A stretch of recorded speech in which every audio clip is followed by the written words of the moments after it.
Dokja asks if he's here to tell him he's going to die, and if he was the one who read his fate. The figure says that Olympus read his fate, but if Dokja thinks he's with them, he's wrong. Dokja realizes that Olympus must have split, but in the original novel, this split wasn't supposed to happen until after the 10th scenario. Things are moving faster than expected. The figure warns Dokja that it's not just Olympus. Many powerful constellations are after him. Dokja asks why. The man replies that the stronger constellations are more easily frightened. They fear the influence Dokja holds. The scenario that recently began on Earth is unique. Some constellations believe it's the scenario they've all been waiting for. Dokja's presence in it is a disruption. He's less affected by probability restrictions than other constellations. And on top of that, he's already strong and growing faster than other incarnations. Some nebulae believe he must either join them or be removed entirely. Dokja asks why he's telling him this. The man replies that he likes Dokja's story and wants him to live. He and a few constellations believe Dokja has the potential to reach the other side.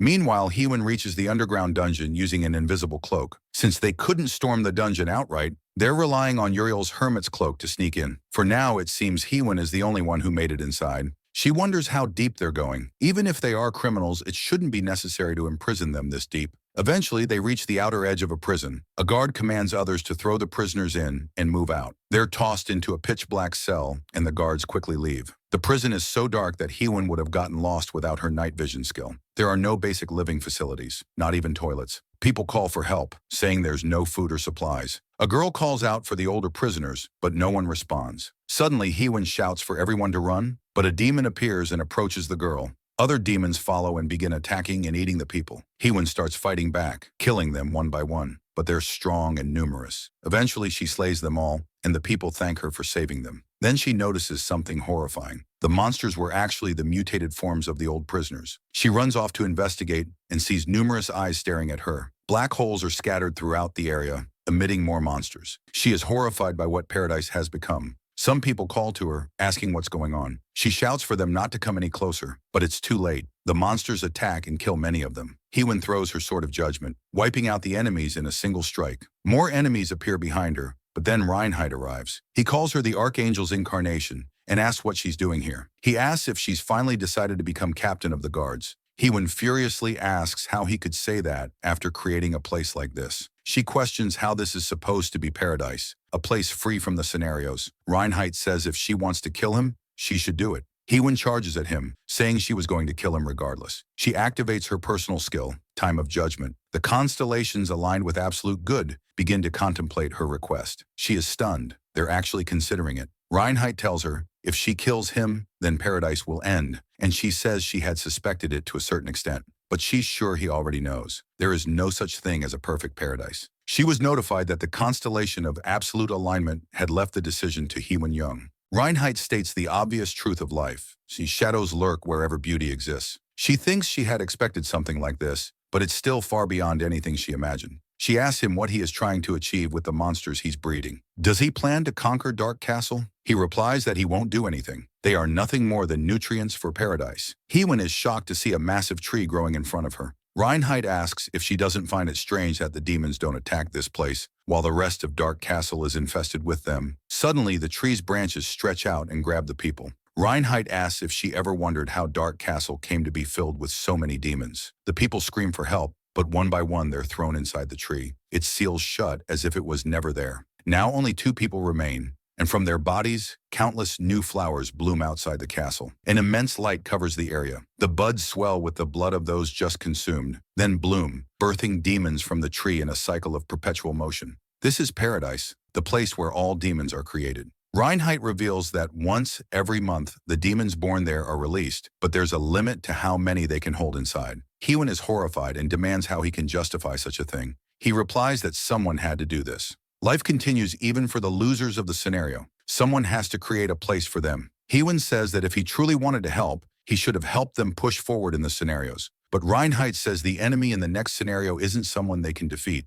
She asks if he knows what's waiting for them upstairs, but he replies that it's not a matter of what is waiting. Even if they clear the next scenario, another will always follow. Hewen argues that they can keep fighting. Since it's a scenario, there must be an end. If they keep honing their skills and collecting stories, they'll eventually make it. But Reinheit interrupts and asks if she really believes they can clear all the scenarios. Does she truly believe peace awaits at the end? He questions if anyone has ever made it to the end of the scenarios. Hewen tries to mention the constellations, but he explains they exist outside of the scenarios, suggesting there's a way to escape. He laughs bitterly. There was a time when he believed that too. He asks if she really thinks the constellations are beings who cleared every scenario. He reveals the truth. Constellations are powerful beings. Yes, but they're also still participating in scenarios, whether it's their 76th or 84th. They're not gods or almighty beings. No one has ever reached the true end. This world is an endless hell.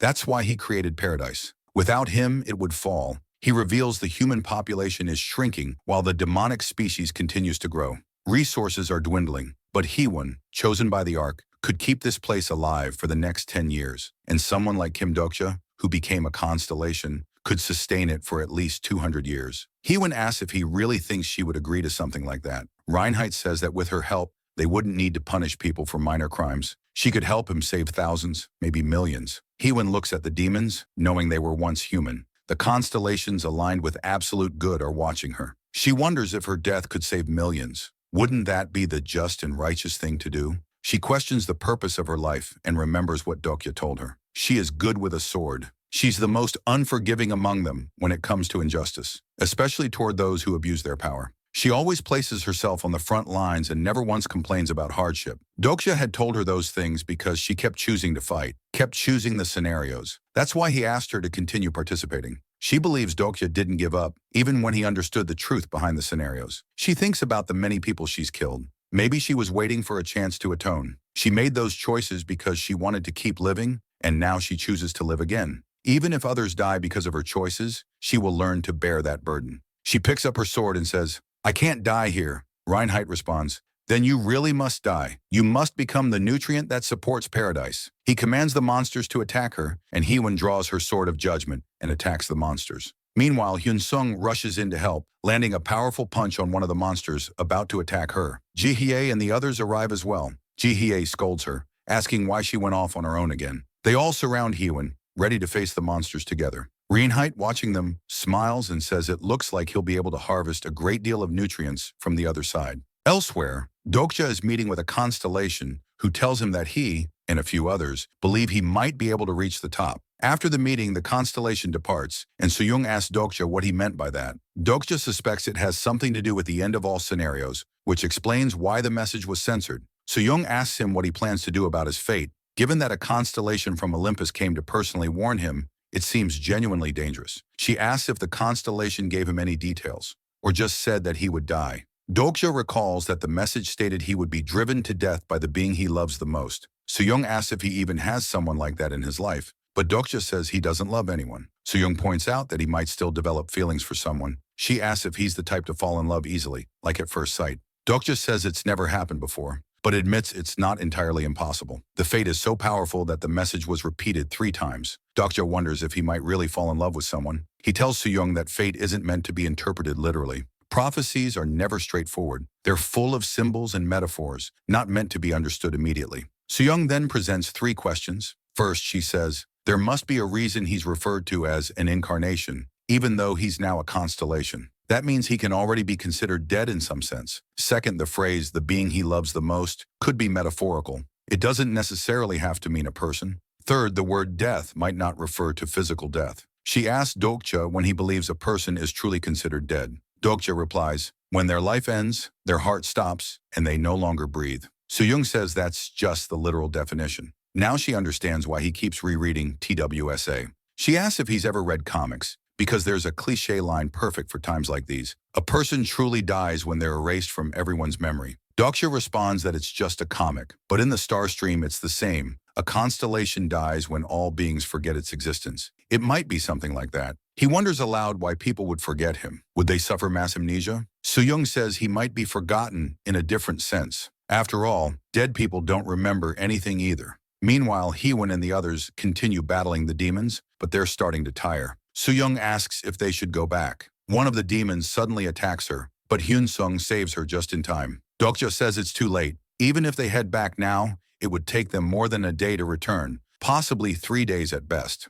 Suddenly, he receives a notification. Someone in Dark Castle has achieved transcendence for the first time in this scenario. Dokja says that the strongest ally they should have called for is now with them. At that moment, a massive explosion erupts behind Reinhardt. He looks up, startled. Huge stones fall down upon him. Dokja, watching from afar, says, "It's about time Junghyuk started acting like the main character." Junghyuk arrives to save them. He glares at Reinhardt and says he's been hidden very well, but Junghyuk doesn't see Dokja and asks where he is. Jihye is overjoyed to see him. Junghyuk asks again, "Where is Dokja?" Jihye asks why he needs Dokja. Hyunsung replies that Dokja is in danger. He tells them that Dokja left 4 days ago. Jihye questions if he's mistaken, because right now they're the ones surrounded by demons and in danger. Sangha says she'll explain everything once they escape. Junghyuk uses his 100-step godly fist technique to blast open a path and declares that they'll escape through the roof. But a demon suddenly rushes him and punches through his fist, knocking him down momentarily. Despite this, Junghyuk defeats many demons with just a few blows, stunning everyone. He fights barehanded and still overwhelms them. Heewon thinks they might have left already, but now they seem completely at ease. Junghyuk continues to kill demons one after another. Then he turns to the group and orders them to climb up. Sangha hesitates, saying it's too steep for the children.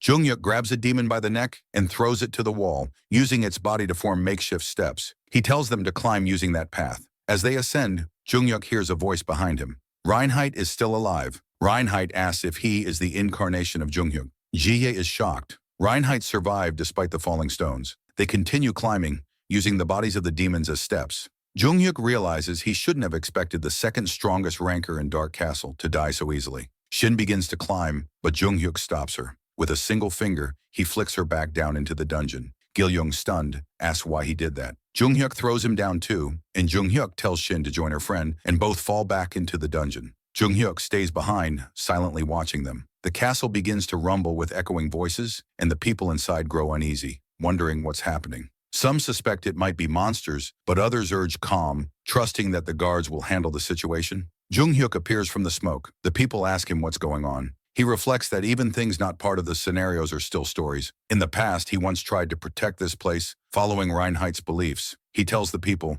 "Paradise will soon fall. Find something you can protect with your own strength, and protect it." Meanwhile, beasts begin to emerge from the dungeon and march toward the people. The guards, confused and scared, wonder why the monsters are attacking and search for their lord. Panic spreads as the demons begin slaughtering civilians. A young girl cries in a corner, and one of the demons moves to attack her. Junghyuk arrives just in time, dodging the attack. He draws his sword and swiftly beheads the demon. Suddenly, a giant tree erupts from the ground, and Reinhardt's voice echoes throughout the area. He tells the people there's no need to worry. At first, the guards are relieved to hear his voice, but their expressions turn to horror when they see Reinhardt's body merge into the tree.